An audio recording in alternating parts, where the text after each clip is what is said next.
אני אומר לחמאס, אם לא תשחררו את חטופינו, יהיו לכך השלכות שאתם לא יכולים לדמיין.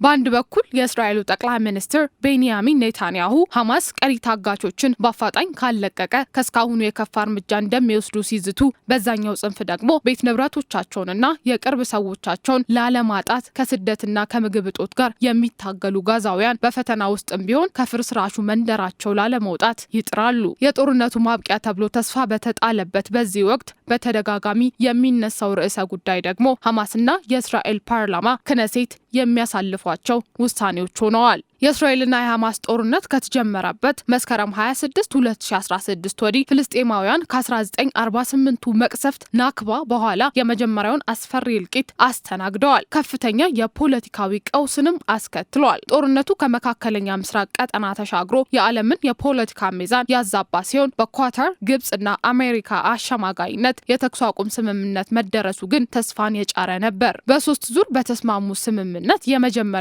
ዙር ታጋችና እስረኞች በመለዋወጥ ያለፈው ቅዳሜ ተጠናቋል። በስምምነቱ መሰረት ሁለተኛው ዙር የተኩስ አቁም መጀመር ሲገባው አሁን ላይ እንደ አዲስ ሁለቱ ኃይሎች ውጥረት ውስጥ ገብተዋል። የአሜሪካ የመካከለኛው ምስራቅ ልዩ መልእክተኛ ስቲቭ ዊትኮፍም ምዕራፍ 2 ድርድርን ለማስቀጠል ጥረት ላይ ናቸው። በዚህም ሐማስ በተደጋጋሚ የሁለተኛውን ዙር ገቢራዊ ለማድረግ ዝግጁነቱን ቢገልጽም እስራኤል ግን ገሸሽ ማለትን መርጣለች። ከዛ ይልቅ እስራኤል ወታደራዊ አቅሟን በመጠቀም የሐማስን እጅ ለመጠምዘዝ ቆርጣ ተነስታለች በሚል ፍልስጤማውያኑ ይከሳሉ።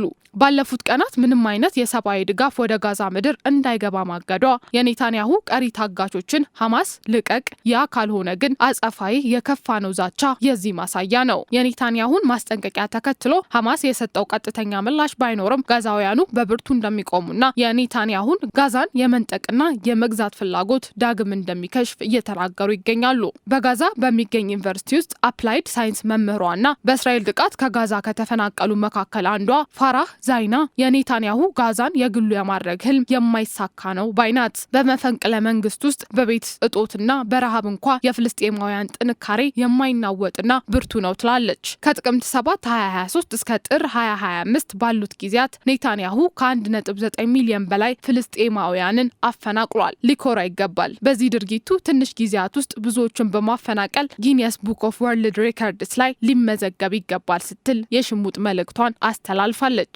ፋራህ ዛይና ከጋዛ ምድር በተደጋጋሚ ከተፈናቀሉ ከ1.9 ሚሊዮን በላይ ፍልስጤማውያን መካከል ነች። ጋዛ ውስጥ አንድ ሰው ቢያንስ ከ10 ጊዜ በላይ ለመፈናቀል መገደዱን የመንግስታቱ ድርጅት መረጃ ይጠቁማል። ፋራህ ዛይናም የዚሁ ሰለባ ናት። ለዚህ ነው ሰቆቃው ከጋዛ ምድር እየበረታ መጥቷል የሚባለው። እንደ ዓለም አቀፉ የሰብአዊ ጉዳዮች ማስተባበሪያ ቢሮ መረጃ መሰረት በጋዛ 92 በመቶ የሚሆኑ ቤቶች፣ 436,000 ህንፃዎች ወድመዋል። እንደ ዓለም የምግብ ፕሮግራም መረጃ መሰረት ደግሞ ጥር ላይ 2 ሚሊዮን ፍልስጤማውያን ሙሉ ለሙሉ የምግብ እርዳታ ላይ ጥገኛ መሆናቸውንና በመቶ ሺዎች የሚቆጠሩ አስከፊ የምግብ ዋስትና ጦት ላይ ናቸው። በዚህ ሁነት ውስጥ ነው ታዲያ የእስራኤሉ ጠቅላይ ሚኒስትር ቤንያሚን ኔታንያሁ ምንም አይነት የሰብአዊ ድጋፍ ወደ ጋዛ እንዳይገባ ትዕዛዝ ያስተላለፉት። ውሳኔያቸው ከወዳጅ ሀገር አሜሪካ ግፉበት የሚል ድጋፍን ቢያገኝም ሸምጋዩ ሀገር ኳታርን ጨምሮ ሌሎች አረብ ሀገራት ውሳኔውን በብርቱ እያወገዙት ይገኛሉ።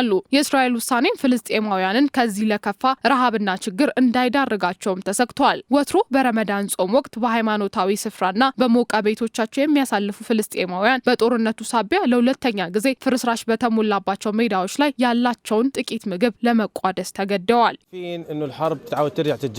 ባለፉት 15 ወራት ካሳለፍነው ስቃይ መከራና ረሃብና ሰቆቃ ወዲህ ድጋሜ ጦርነቱ እንዳይቀሰቀስ ፈርቻለሁ። የሁለተኛው ዙር ተኩስ አቁም በአፋጣኝ እንዲጀመር ሀገራት የተቻላቸውን ቢያደርጉ ጥሩ ነው። የሰብአዊ እርዳታ ድጋፍ እንዲጀመር፣ ጋዛንም ዳግም መገንባት እንዲጀመር ጥሪ ያቀርባለሁ።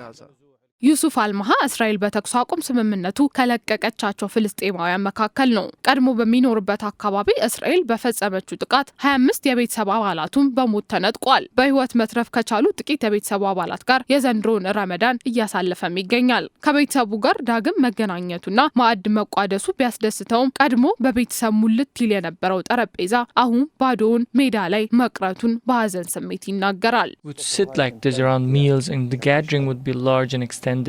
The place would be congested. Now it's just a few sitting here to share a meal. የእስራኤልና የሐማስ ጦርነት በፖለቲካዊ መንገድ ይቋጫል የሚል ተስፋ ቢጣልበትም የአሜሪካው ፕሬዝዳንት ዶናልድ ትራምፕ የጋዛ ውጥንና የጠቅላይ ሚኒስትር ቤንያሚን ኔታንያሁ ፍላጎት ሲዳመር ዛሬም ውጥረቱ ቢባባስ እንጂ እንደማይለዝብ ማሳያ ሆኗል።